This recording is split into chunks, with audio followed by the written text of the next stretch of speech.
देश के अलग अलग कोनों में इस वक्त पुराने मंदिरों का दावा अलग अलग पक्षों द्वारा किया जा रहा है, जिसमें ये बात कही जा रही है कि कुछ ऐसे मंदिर थे जिसको या तो अब लोगों ने उसको ढक दिया है या वहाँ पर कब्जा कर लिया है। इस तरीके की बात का जो दावा है वो किया जा रहा है।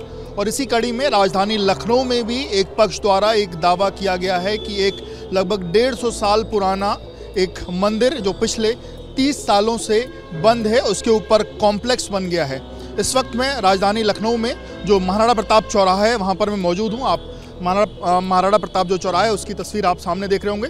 और इसी चौराहे से जो विधानसभा की तरफ जो रास्ता जाता है वहाँ से मात्र 50 मीटर की दूरी पर एक पक्ष का दावा है कि सामने जो दिलकुशा प्लाजा हुसैनगंज है, इस प्लाजा के अंदर एक मंदिर है जहाँ पर महादेव और राधा रानी का मंदिर है। लगभग 1885 से 90 के बीच में जिस मंदिर के निर्माण की बात कही जा रही है और इसको लेकर के ये दावा है कि 1993 से ये मंदिर बंद है क्योंकि यहाँ पर कॉम्प्लेक्स बन गया है। जो इस मंदिर से जुड़े हुए जो लोग हैं वो यहाँ मौजूद हैं और उन्होंने इस प्रकरण में कमिश्नर से भी मुलाकात की है और उनको पूरे प्रकरण की जानकारी दी है। अमरनाथ मिश्रा जी हैं जिन्होंने कमिश्नर से मुलाकात की है। अमरनाथ जी, आप लोगों ने कमिश्नर से मुलाकात की है लखनऊ में इस प्लाजा में एक मंदिर को लेकर के, क्या दावा है आप लोग का? देखिए, दावा ये है कि ये 150 साल पुराना शंकर जी का मंदिर है और 1993 में मुलायम सिंह की सरकार में उन्हीं की पार्टी के एक नेता शाहिद सिद्दीकी ने इस पे कब्जा कर लिया और अपना कॉम्प्लेक्स बनाया। उस समय जब एसडीएम थे तो एसडीएम ने ऑर्डर भी किया था पुलिस को कि इसका ध्वस्तीकरण रोका जाए, मगर एसडीएम की सुनी नहीं गई, एफआईआर की गई, वो भी नहीं सुना गया क्योंकि सरकार मुलायम सिंह यादव की थी। उसके बाद जब बसपा की सरकार आई तो शाहिद हुसैन बसपा में चले गए, तो जो हमारी ट्रस्ट थी उसका रिन्यूअल भी इन्होंने नहीं होने दिया। क्या नाम है ट्रस्ट? ट्रस्ट का नाम है मीता दास गजराज सिंह ट्रस्ट। ये पुरानी ट्रस्ट है और ये फ्री होल्ड ज़मीन है और मंदिर की ज़मीन है। गजराज सिंह ने इस ज़मीन को 1906 में ट्रस्ट को दे दिया था। 150 साल पुराना मंदिर, ज़बरदस्ती इस पे कॉम्प्लेक्स बनाया गया। एसडीएम की सुनी नहीं गई, पुलिस की सुनी नहीं गई। पुलिस क्या, सरकार ही इन लोगों की थी। हमें ऐसा लगता है कि जितने भी मुसलमान हैं ये हिंदुओं की ज़मीन कब्जा करने का एक अलग से जिहाद चल रहा है कई सालों से। मुसलमान ना कुरान को मान रहा है ना कुरान की आयतों को मान रहा है। जहाँ ये चाहते हैं मंदिरों पे कब्जा कर लेते हैं, पूजा पाठ बंद कर देते हैं और अपना वहाँ पर कब्जा दिखा करके कोई बिल्डिंग बना लेता है, कोई घर बना लेता है। यही हम संभल में देख रहे हैं, यही अजमेर में देख रहे हैं, यही हम ज्ञानव्यापी में देख रहे हैं, हर जगह यही हो रहा है। मगर सरकार से हम ये अपील करते हैं, हमने कमिश्नर से भी कहा है, डीएम से भी बोला है कि आपको 1 महीने का समय दे रहे हैं, अभी खरमास चल रहा है। 1 महीने के अंदर हम लोगों को मंदिर सौंपा जाए, नहीं अगर सौंपते तो हम लोग खुद आकर के वहाँ पूजा अर्चना शुरू कर देंगे। 1 महीने का और कॉम्प्लेक्स तोड़ा जाए। ये अवैध कॉम्प्लेक्स है, इसका नक्शा भी पास नहीं है। मंदिर वहाँ है, आज की तारीख में मंदिर है। पूरी ज़मीन मंदिर की थी, पूरी ज़मीन ट्रस्ट की है। मंदिर को नीचे दबा करके मंदिर के ऊपर कॉम्प्लेक्स खड़ा कर दिया गया और ये सब समाजवादी पार्टी की सरकार में होता है, अखिलेश की सरकार में होता है। और ये जब सरकार समाजवादी पार्टी की बनती है तो मुसलमानों के साथ एक अंदर एक अलग सा जिहाद आ जाता है कि हमको हिंदुओं की और मंदिरों की ज़मीनों पे कब्जा करना है। आपने कमिश्नर से जो मुलाकात की, कमिश्नर ने आपको क्या आश्वासन दिया, क्या बात? कमिश्नर ने हमारे पत्र को, हम लोग जो कल डेलीगेशन मिलने गए थे, करीब 100 लोग थे, तो कमिश्नर ने डीएम लखनऊ को लेटर भेज दिया है कि डीएम उस पर कृत कार्रवाई करें। आपका क्या नाम है? मेरा नाम यज्ञमणि दीक्षित है। आपका इस ज़मीन से क्या जुड़ाव है, क्या है? जी, मैं आपको बता दूं कि गजराज सिंह जी जो थे उन्होंने 1885 में इसको ख़रीदने की तैयारी की थी और ख़रीद लिया था 1885 में।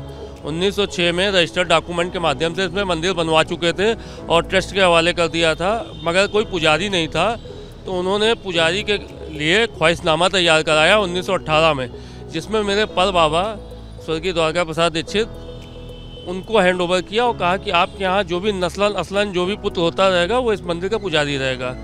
मेरे बाबा पंडित उमाशंकर दीक्षित जी इसकी पूजा करते रहे। उसके बाद मेरे पिताजी स्वर्गीय रामकृष्ण दीक्षित जी पूजा करते रहे, चूँकि उनकी यही सब कॉम्प्लेक्स बनने की वजह से काफ़ी बीमार पड़ गए थे।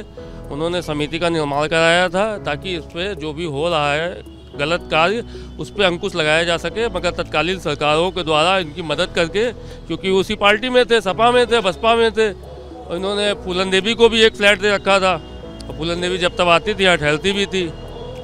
उसके बाद इन्होंने मंदिर निर्माण के लिए इसमें काफ़ी जद्दोजहद हम लोगों ने किया, मगर कर नहीं पाए। इन्होंने फर्जी पेपर बना के, जो भी आप रजिस्ट्री डॉक्यूमेंट निकालेंगे, जब कोई भी लोन लेने जाता है तो उसका सिलसिला तैयार होता है, आप कहीं भी देखें कोई सिलसिला नहीं मिलेगा। और 1994 में ट्रस्ट बनने के बाद इसकी कंप्लेन की गई कि 2 मंदिर थे यहाँ पे और कई पेड़ थे। बरगद का पेड़ तो 250 साल पुराना उस समय था, उसको भी काट दिया। और उसके बाद राधा कृष्ण की जो अष्ट धातु की मूर्ति थी उसको इन लोगों ने बेच लिया, खुल्द बुल्द कर दिया। वो मंदिर तो खुल्द बुल्द हो गया। शंकर जी का मंदिर बचा है, मगर वो इस कंडीशन में है कि चारों तरफ से ढक के, जैसे आप संभल वगैरह में देख रहे हैं कि ढका हुआ निकला है, उसी हालत में अंदर है। किसी तरह उसका पूजा पाठ हो पाता है, और ये सिर्फ दिखावा करते हैं कि मंदिर पूजा पाठ होता है, उस तरीके का नहीं होता है। जैसे यदा कदा हम लोग चले गए, जबरदस्ती किया तो थोड़ा बहुत कर लिया, नहीं तो करने नहीं देते हैं ये आसानी से। शिवरात्रि में होता था, शिवरात्रि में यहाँ के स्थानीय लोग जो है जबरन चले जाते थे, मगर कुछ सालों से उन्होंने वो भी बंद करा दिया, कोई नहीं जा रहा। पहले होती थी, जब एसडीएम ने ऑर्डर दिया था कि इसका ध्वस्तीकरण रोका जाए, 93 में दिया था, उसके उस समय इन्होंने क्या किया कि स्थानीय लोगों को इकट्ठा करके कुछ पैसा दे करके 1-2 लोगों को बुला करके इन्होंने पूजा दिखाने के लिए करा दी थी। उसके बाद कुछ नहीं हो रहा है। आपका क्या नाम? मेरा नाम आचार्य धीरज अवस्थी है। क्या मांग है? मेरी मांग यही है कि इतना प्राचीन मंदिर, जो कि एक राजनीतिक षड्यंत्र के द्वारा इसको यहाँ पर कब्जा कर दिया गया, प्लाजा बनवा दिया गया, उसको ध्वस्त करते हुए जो प्राचीन परंपरा के अनुसार यहाँ पूजा पाठ होता था उसको अनवरत चलना चाहिए। यही हमारी सरकार से मांग है। आपकी क्या मांग? हमारे भी यही मांग है कि ये जो पुराना जो 150 साल पहले पुराना शिव मंदिर है, वो हमारा पुनः वहाँ पूजा अर्चना शुभारंभ हो जाए, और हम लोग को जो हम लोग का सनातन है उसको जो कि क्या मांग है? भाई हमारा देवालय है तो हम सेवा के लिए हमको सौंपा जाए, हमारी तो यही मांग है। अल्टीमेटम क्या?